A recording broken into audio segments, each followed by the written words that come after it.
Hello dear friends, आप सभी का वेलकम आपके अपने यूट्यूब चैनल तनु क्लासेस में। दोस्तों आज की इस वीडियो में हम लोग स्टार्ट करने जा रहे हैं 12th क्लास हिंदी 100 मार्क्स का थर्ड चैप्टर, जिसका नाम है संपूर्ण क्रांति, जिसके लेखक का नाम है जयप्रकाश नारायण जी, जिसको हम लोग लोकनायक जयप्रकाश नारायण जेपी नारायण इसके नाम से भी जानते हैं। बहुत ही इंपॉर्टेंट चैप्टर है। इसमें हम लोग संपूर्ण क्रांति का मतलब क्या होगा, जिसमें बहुत सारे क्रांति का मिलन होता है, जैसे कि सामाजिक क्रांति, आर्थिक क्रांति, बहुत सारे क्रांति का मिलन को हम लोग बोलते हैं संपूर्ण क्रांति। इसी के बारे में इस चैप्टर में पढ़ते हैं। आज की वीडियो में हम आपको करवाने वाले हैं इसका VBI यानी कि इंपॉर्टेंट जो सब्जेक्टिव क्वेश्चन बनता है, शॉर्ट और लॉन्ग दोनों तरह का क्वेश्चन मैं आपको करवाऊंगा। जैसे कि आप नीचे थोड़ा सा देख लीजिए। पहले थोड़ा सा मैं आपको बायोग्राफी को बताऊंगा, क्योंकि कभी कभी क्या होता है MCQ क्वेश्चन यानी कि जो ऑब्जेक्टिव क्वेश्चन पूछा जाता है वो बायोग्राफी से बहुत अच्छे से पूछा जाता है। तो इसके बाद फिर इसका मैं आपको शॉर्ट और लॉन्ग दोनों प्रकार का क्वेश्चन कराऊंगा। आपको बहुत ही मजा आने वाला, ठीक है। और थोड़ा सा मैं आपको इसका थ्योरी को भी दिखाऊंगा कि इस चैप्टर आगे था क्या, संपूर्ण क्रांति में क्या क्या चीजें थी वो भी मैं आपको बताऊंगा, इसलिए आप शुरू से लेकर एंड तक बने रहें। तो दोस्तों संपूर्ण क्रांति जो है वो जयप्रकाश नारायण जी के द्वारा लिखा गया था। इसके लेखक का नाम क्या है, जयप्रकाश नारायण। और संपूर्ण क्रांति क्या है दोस्तों, वो एक भाषण है। वो क्या है, एक भाषण है।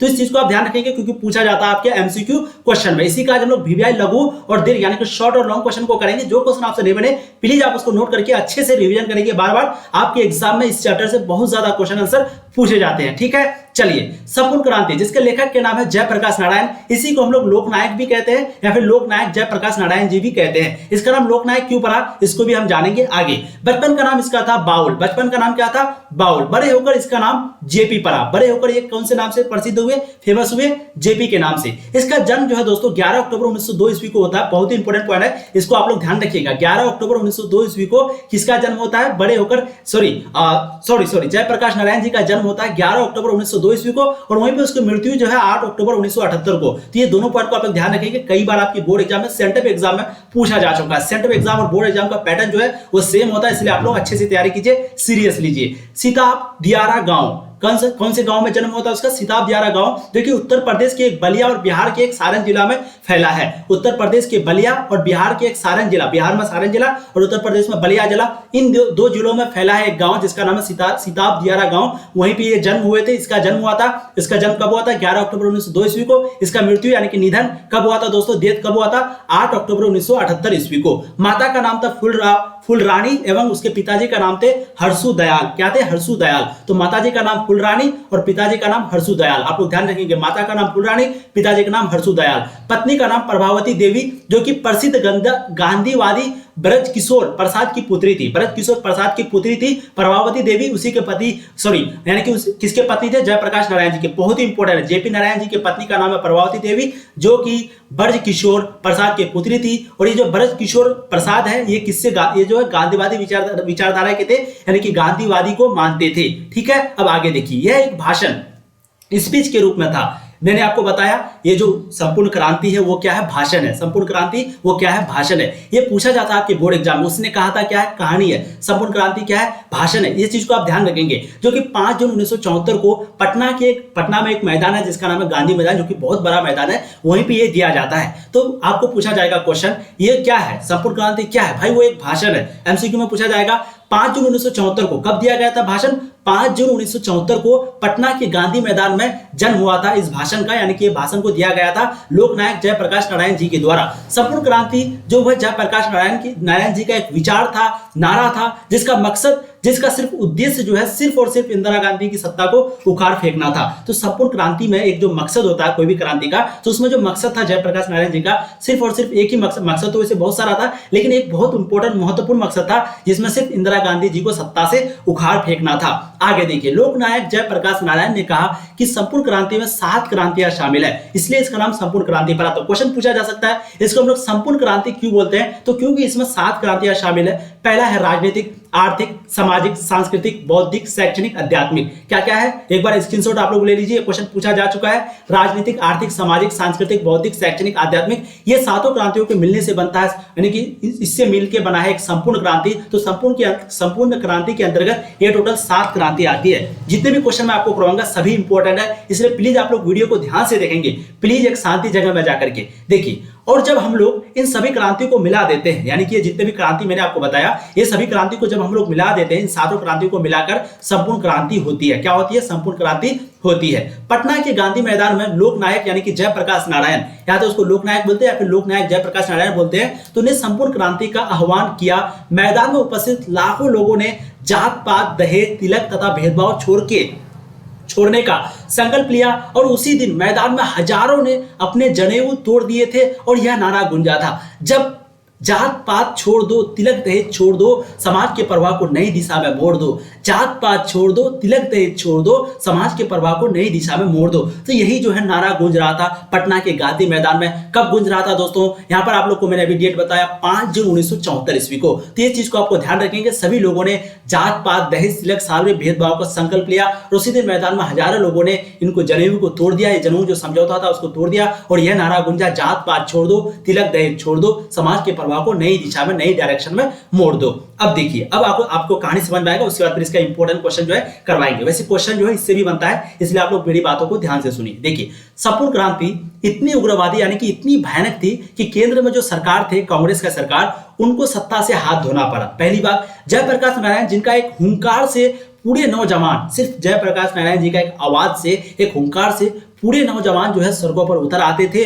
बिहार से उठी संपूर्ण क्रांति की जो चिंगारी है वो देश के कई कई इलाकों में, पूरे देश में लगभग फैलने लगी, पूरे देश के कोने कोने में फैलने लगे, अर्थात पूरे देश की जनता भड़क उठी। जयप्रकाश नारायण को जेपी करके भी बुलाए जाते थे, जेपी करके भी बुलाते थे। जयप्रकाश नारायण घर घर में क्रांति का पर्याय बन चुके थे।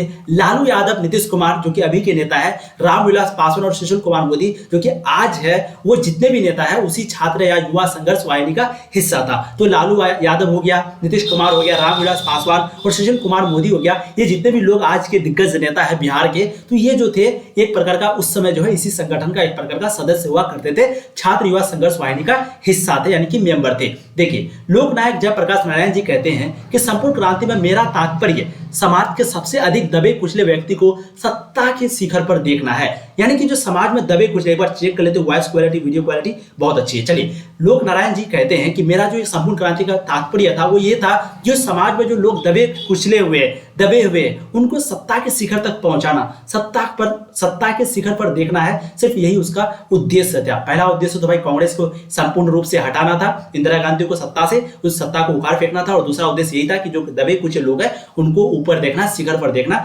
चाहते थे। आगे देखिए, जयप्रकाश नारायण की 5 जून को की गई घोषणा, यानी कि जो 5 जून को वो घोषणा करते हैं, जो भाषण देते हैं, उसमें क्या क्या होता है उसको थोड़ा समझ लेते हैं। भ्रष्टाचार मिटाना, बेरोजगारी खत्म करना, शिक्षा में क्रांति लाना, ये सब कोमा है, ध्यान देंगे, ठीक है। तो भ्रष्टाचार मिटाना, बेरोजगारी खत्म करना, शिक्षा में क्रांति लाना आदि ऐसी चीजें जो कि आज भी पूर्ण रूप से नहीं है, ये चीज आज भी नहीं है। अगर आप नजर उठा के देखेंगे बिहार में, यूपी में, झारखंड में, चाहे आप जहां से भी हो, तो आप अगर नजर उठा के देखेंगे तो ये चीज आज भी जो है एग्जिस्ट नहीं करता है। आज भी हम लोगों के अंदर भ्रष्टाचार, यानी कि भ्रष्टाचार हमारे देश में भरा हुआ है, बेरोजगारी अभी भी खत्म नहीं हुई, लोग भटक रहे हैं नौकरी के तलाश में, शिक्षा जो है अभी भी बहुत लोग हैं जो कि शिक्षा यानी कि पढ़ नहीं रहे हैं, पता नहीं काम करने के लिए भेज दे रहे हैं, पैसे नहीं है गार्जियन के पास कि वो पढ़ा पाए। बहुत लोग, अभी तो ऑनलाइन थोड़ा सा आ गया तो लोग बच्चे पढ़ते हैं, इससे पहले कुछ साल पहले था कि बच्चे पढ़ते भी नहीं थे, ठीक है। तो ऐसी चीजें हैं जो कि आज भी पूर्ण रूप से नहीं है, क्योंकि यह उसी व्यवस्था की उपज है, यह वहीं से उपज की गई है, तभी पूरी हो सकती है जब संपूर्ण व्यवस्था बदल जाएगी। समझ में आ गया आपको? थोड़ा सा मजा आ गया चैप्टर का, एकदम आपको मिल गया आनंद, ठीक है। झक्कास क्लास आज का हो रहा है। चलिए अब देखते हैं इसको, क्वेश्चन देखते हैं। पहला ही क्वेश्चन आपकी स्क्रीन पर, आप लोग को कमेंट करना है कि सेशन आज का आपको कैसा लगा, और सभी क्वेश्चन जो नहीं बने प्लीज उसको नोट करना है, ठीक है। प्रश्न एवं उनके उत्तर आप लोग क्या करेंगे, मैं इस क्वेश्चन को बोलूंगा, थोड़ा सा वीडियो को रोक करके इस क्वेश्चन का आंसर आपको एक बार दिमाग में दोहरा देना है, उसके बाद ही इस आंसर को देखना है, ठीक है। वीडियो को जैसे पहला क्वेश्चन पढ़ेंगे, थोड़ा सा पॉज करके फिर आपको जो है पूरा आंसर को सोचने के बाद फिर आपको पूरा आंसर देना है। प्लीज ये चीज करेंगे तो आपका दिमाग दौड़ेगा, फिर आप जब एग्जाम में ये क्वेश्चन पूछेगा तो आप आराम से दे सकते हैं। सभी क्वेश्चन में आपको यही काम करना है। देखिए, पहला क्वेश्चन आपकी स्क्रीन पर, जयप्रकाश नारायण कम्युनिस्ट पार्टी में क्यों नहीं शामिल हुए थे? जयप्रकाश नारायण कम्युनिस्ट पार्टी में क्यों नहीं शामिल हुए? देखिए, जयप्रकाश नारायण ने लेनिन से सीखा था। जयप्रकाश नारायण जो है वो लेनिन को फॉलो करते थे, तो जयप्रकाश नारायण ने लेनिन से सीखा था कि जो गुलाम देश है, जो किसी के अधीन, यानी कि जिस देश पर किसी दूसरे देश का राज्य है, वहां के जो कम्युनिस्ट है उनको हरगिज वहां की आजादी की लड़ाई से अपने को अलग नहीं रखना चाहिए, क्योंकि लड़ाई का नेतृत्व तो बुजुर्गों वर्ग के हाथ में होता है, पूंजीपतियों के हाथ में होता है। अतः कम्युनिस्टों को अलग नहीं रखना चाहिए, अपने को आइसोलेट नहीं रखना चाहिए। जयप्रकाश देश की आजादी के खातिर कांग्रेस में शामिल हुए, क्योंकि कांग्रेस देश का नेतृत्व कर नहीं थी, ठीक है, कर रही थी, यहाँ पर होगा, ठीक है, कर रही थी। तो जो है जयप्रकाश नारायण जी जो है वो देश की आजादी के खातिर कांग्रेस में शामिल हुए, क्योंकि कांग्रेस जो है वो देश का नेतृत्व कर रही थी या कर रही थी होगा, ठीक है। तो कुछ इस प्रकार था जयप्रकाश नारायण कम्युनिस्ट पार्टी में क्यों नहीं शामिल हुआ, ये जो है लेनिन से उसको सीख मिला था कि कम्युनिस्ट पार्टी जो है उनको हरगिज जो है वहां की आजादी की लड़ाई जो है अपने अलग से लड़ना नहीं चाहिए। कम्युनिस्ट पार्टी जो है वो अलग से लड़ने के लिए आपको नहीं देगा, आपको वो बात नहीं कहने देगा जो आप कहना चाहते हैं। अब देखिए इस क्वेश्चन, बहुत ही इंपॉर्टेंट क्वेश्चन है, क्वेश्चन को आप लोग प्लीज समझिए। बापू और नेहरू की किस विशेषता का उल्लेख जेपी ने अपने भाषण में किया है? तो बापू और एक नेहरू, इनकी कौन सी विशेषता है जिसका उल्लेख जो है जयप्रकाश नारायण जी ने अपने भाषण में कहा है? समझिए, जेपी ने अपने भाषण में बापू एवं नेहरू जी की विशेषताओं का उल्लेख किया है। जयप्रकाश कहते हैं कि जब हम नौजवान थे, जब उस जमाने में यह जरूरत होती थी कि हम लोगों के बापू के सामने हम कहते थे हम नहीं मानते हैं बापू यह बात, और बापू में इतनी महानता थी, यानी कि जब आपके कोई बड़े बुजुर्ग होंगे, आपके जो बड़े बुजुर्ग होंगे, आपके दादाजी मान लेते हैं, जब आप उससे कोई बात करेंगे तो वो कुछ बात आपको बोलेंगे तो आप उसको गुस्सा से कुछ भी बोल देंगे, तो वहीं पे आपका दादाजी हो सकता है वो गुस्सा जाए, लेकिन बापूजी इतने अच्छे आदमी थे, इतने महानता थी कि वो बुरा नहीं मानते थे। उससे कुछ भी बोल दीजिए, उसकी कोई भी बात मत मानिए, लेकिन वो बुरा नहीं मानते थे। फिर भी फिर वो जो है हमें बुलाकर जो है प्रेम से समझाना चाहते थे, समझाते थे, कहते थे जवाहरलाल नेहरू मुझे मानते बहुत है, मैं उनका बड़ा आदर और प्रेम करता हूँ। कौन कहते हैं? ये गांधी जी कहते हैं, मैं प्रेम करता हूं तथा परंतु उनकी कटु आलोचना भी करता था, लेकिन बड़प्पन था कि वे बुरा नहीं मानते थे। अक्सर वे हमारी आलोचनाओं का बुरा नहीं माना, उनके साथ जो मतभेद वह परराष्ट्र की नीतियों को लेकर था। तो कुछ इस प्रकार का बापू और नेहरू की किस विशेषता का उल्लेख है? आपने विशेषता देखा। सबसे महान विशेषता वही होती है कि आप किसी को कुछ कह रहे हैं, लेकिन वो आपको कुछ कहे बिना ही आपको और अच्छे से समझाता है, बुझाता है। ये आदमी जो है बहुत अच्छे होते हैं, और ये ऐसे आदमी आपको, ऐसे लोग आपको नहीं मिलेंगे आपके गांव वगैरह में, ठीक है। चलिए एक बार चेक कर लेते हैं, वॉइस क्वालिटी कभी कभी नहीं आती, वॉइस आ रही है। चलिए देखिए क्वेश्चन को आप लोग समझिए, बहुत ही इंपॉर्टेंट क्वेश्चन है। जयप्रकाश नारायण के छात्र जीवन और अमेरिका प्रवास का परिचय है। एक छात्र जीवन और एक अमेरिका प्रवास का परिचय है। इस अवधि में यानी कि इस समय अंतराल में कौन कौन सी बातें आपको प्रभावित करती है, इसके बारे में बता रहा है। तो देखिए छात्र जीवन तो भाई सभी का एक होता है, वो आपको लिख देना है, और अमेरिका में प्रवास उसको आपको थोड़ा सा समझना है। और इसके अवधि में जो कौन कौन सी बातें आपको प्रभावित करती है, उसके बातों यानी कि वो जो बात बोलते हैं, कौन कौन सी बातें आपको प्रभावित करती है, यानी कि स्टूडेंट को, छात्रों को, उसको बताना है। तो मैं थोड़ा सा आपको टिप्स देता हूँ, आपको बहुत मजा आएगा। बहुत इंपॉर्टेंट, लॉन्ग और शॉर्ट दोनों तरीके से इस क्वेश्चन को पूछा जाता है। समझिए, जयप्रकाश नारायण का प्रारंभिक शिक्षा घर पर हुई। इसका जो प्रारंभिक शिक्षा है, छात्र के बारे में बात कर रहे हैं, तो इसका जो प्रारंभिक शिक्षा है वो कहां पर हुआ? घर पर हुआ। 1921 ईस्वी के जनवरी महीने में पटना कॉलेज में हुए आईएससी के छात्र थे। किसके? आईएससी, आईएससी जो होता है, आईएससी के छात्र थे। उसी समय वे गांधी जी के असहयोग आंदोलन के आह्वान पर असहयोग किया, और गांधी जी का जो असहयोग आंदोलन था उस पर वो भाग लिया, और असहयोग के करीब 1.5 वर्ष ही, यानी कि 1.5 वर्ष के बाद, ठीक है, वो जीवन मतलब कि 1.5 वर्ष ही मेरा जीवन बीता था कि मैं वो फूलदेव सहायता वर्मा के पास भेज दिया गया कि प्रयोगशाला में कुछ करो और सीखो। मैंने हिंदू विश्वविद्यालय में दाखिला लिया। ये जयप्रकाश नारायण जी अपने बारे में बता रहे हैं। मैंने हिंदू विश्वविद्यालय में यानी कि बीएचयू में दाखिला लिया, एडमिशन लिया, नहीं लिया, सॉरी 1 सेकंड। तो मैंने हिंदू विश्वविद्यालय में दाखिला नहीं लिया क्योंकि विश्वविद्यालय को सरकारी मदद 19 सब में मिलती थी। बिहार विद्यापीठ से परीक्षा पास की। बचपन में स्वामी सत्यमेव देव के भाषण से प्रभावित होकर अमेरिका गया।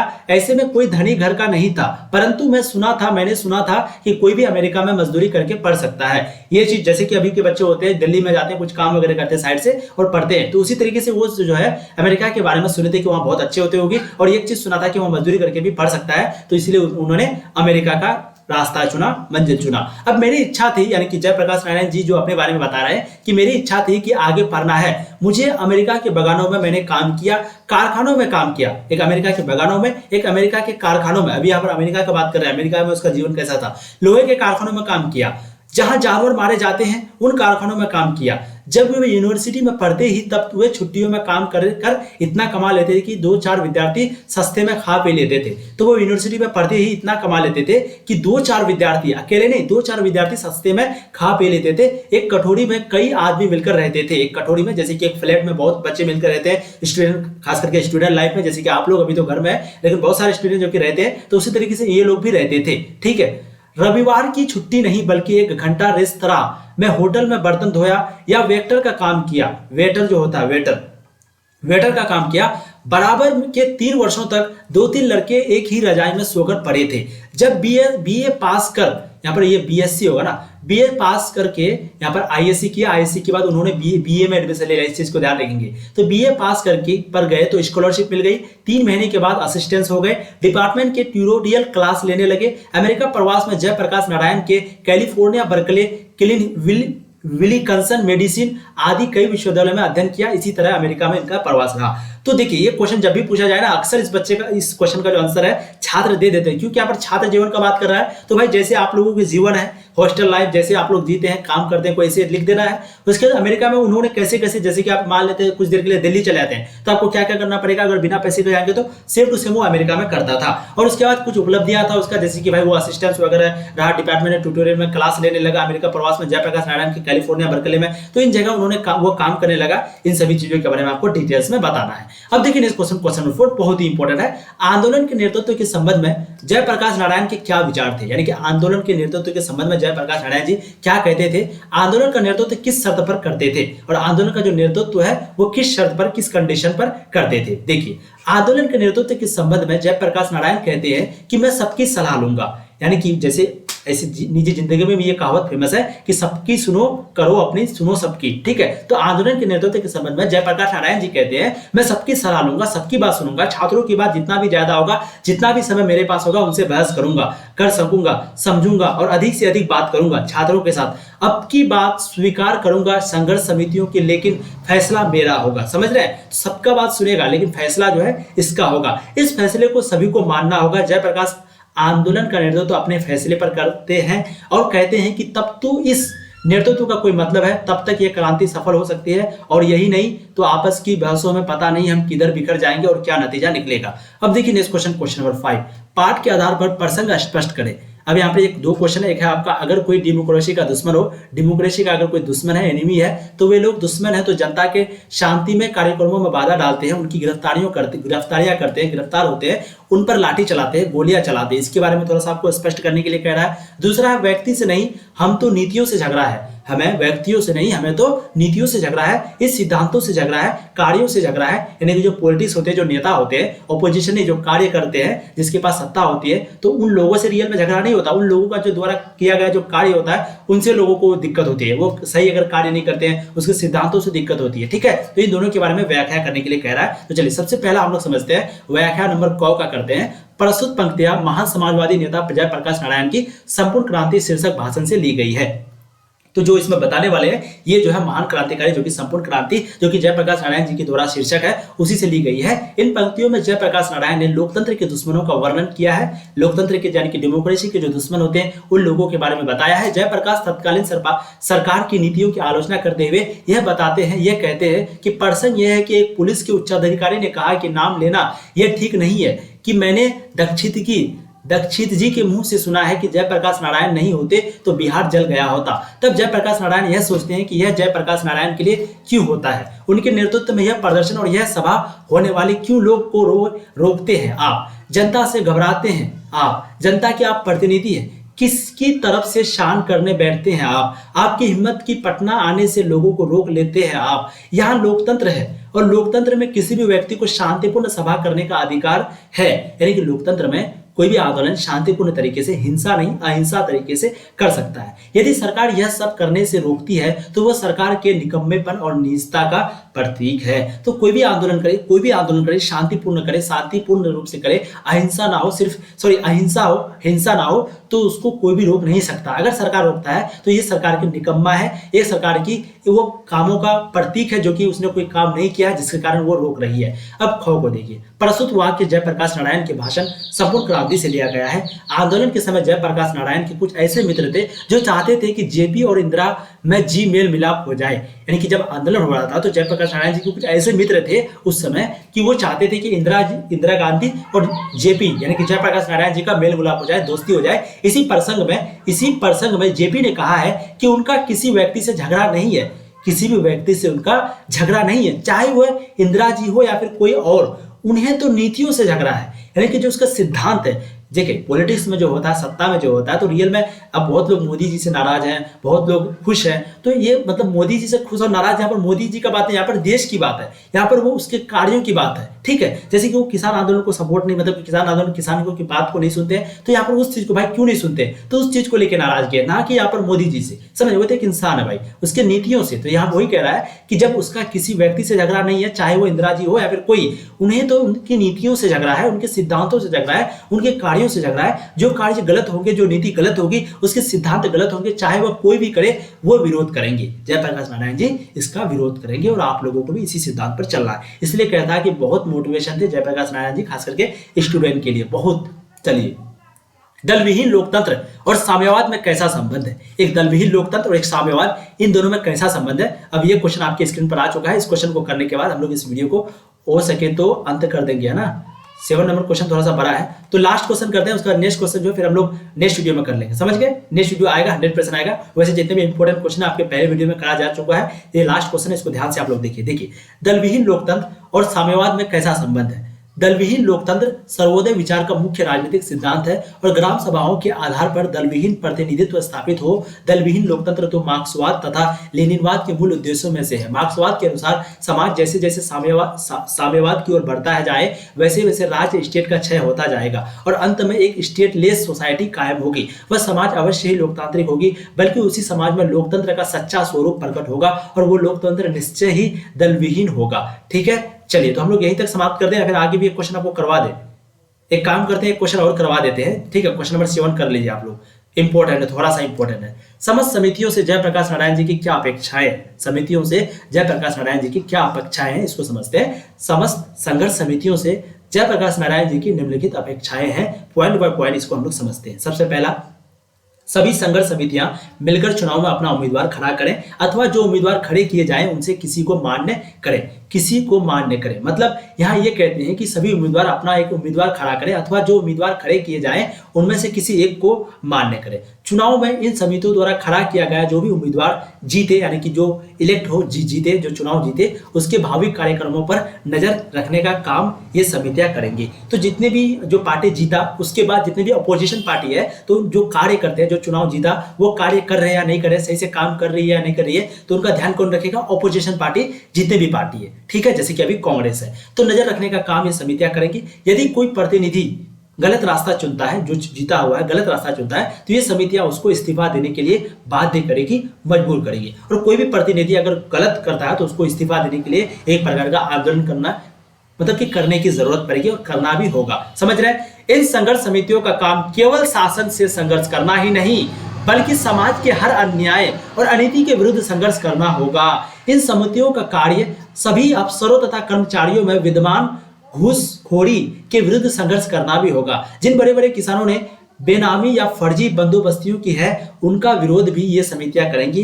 गांव में तरह तरह के अन्याय होते हैं, वे समितियां उन न्यायों को भी रोकेंगी। तो दोस्तों, आज जो है हम लोग यहीं तक रहने देते हैं। ये क्वेश्चन को हम लोग नेक्स्ट वीडियो में करेंगे। जयप्रकाश नारायण इस भाषण से आप अपना सबसे प्रिय अंश चुने और बताएं कि वह सबसे अधिक प्रभावी क्यों लगा। ठीक है, तो क्वेश्चन नंबर 8 से जो हम लोग नेक्स्ट वीडियो में करेंगे, आज हम लोग यहीं तक समाप्त कर देते हैं। वीडियो थोड़ा लंबी बन रही है, तो आप लोग ध्यान देंगे। जयप्रकाश नारायण जी जो कि संपूर्ण क्रांति के लेखक है। संपूर्ण क्रांति ये क्या है? एक प्रकार का भाषण है। क्या है दोस्तों? भाषण है, मैंने आपको बताया, क्योंकि ये क्वेश्चन पूछा जाता है। ठीक है, संपूर्ण क्रांति, उसके लेखक का नाम है जयप्रकाश नारायण जी, और ये क्या है दोस्तों? एक भाषण है। उसके जन्म कब हुए थे? 11 अक्टूबर 1902 ईस्वी को, 8 अक्टूबर 1978 को उसकी मृत्यु हुई थी। और यह एक भाषण है जो कि 5 जनवरी 1974 को कहां पर? पटना के गांधी मैदान में, बिहार में पटना पड़ता है, पटना के गांधी मैदान में यह भाषण दिया गया था। संपूर्ण क्रांति कई क्रांतियों के मेल मिलाप से बनता है। टोटल 7 क्रांति। सबसे पहला राजनीतिक, आर्थिक, सामाजिक, सांस्कृतिक, बौद्धिक, शैक्षणिक और आध्यात्मिक। तो दोस्तों, आज हम लोग चैप्टर को यहीं पे समाप्त करते हैं। उम्मीद करते हैं आप लोगों को अच्छा लगा होगा। अगर आप बोर्ड की तैयारी कर रहे हैं, आप सेंट्रल एग्जाम में अच्छे मार्क्स चाहते हैं, बोर्ड एग्जाम में अच्छे टारगेट रखें, 400 400 प्लस 350, तो दोस्तों जरूर इस चैनल को सब्सक्राइब करें, क्योंकि यहाँ पर आपको पूर्ण रूप से तैयारी कराई जाती है। ठीक है, पूर्ण रूप से तैयारी करें, इसलिए जरूर आप लोग सब्सक्राइब करें। लगभग आपके सिलेबस का लगभग सभी सब्जेक्ट यहाँ पर पढ़ाई जाती है, और बिल्कुल चैप्टर बाय चैप्टर थ्योरी को, कॉन्सेप्ट को, पूरे आपके जो भी चीज है, ऑब्जेक्टिव, सब्जेक्टिव, सभी तरह का प्रश्न करवाए जाते हैं यहाँ पर। इसलिए आप लोग जरूर तक सब्सक्राइब करें और अपने दोस्तों को शेयर करें यार। आपके दोस्त लोग बहुत परेशान है। फिर बाकी मिलेंगे नए वीडियो में। आप लोग वीडियो को लाइक कर दीजिए। अच्छे से पढ़िए, स्वस्थ रहिए, व्यस्त रहिए पढ़ाई में। तब तक के लिए जय Hind, all the very best.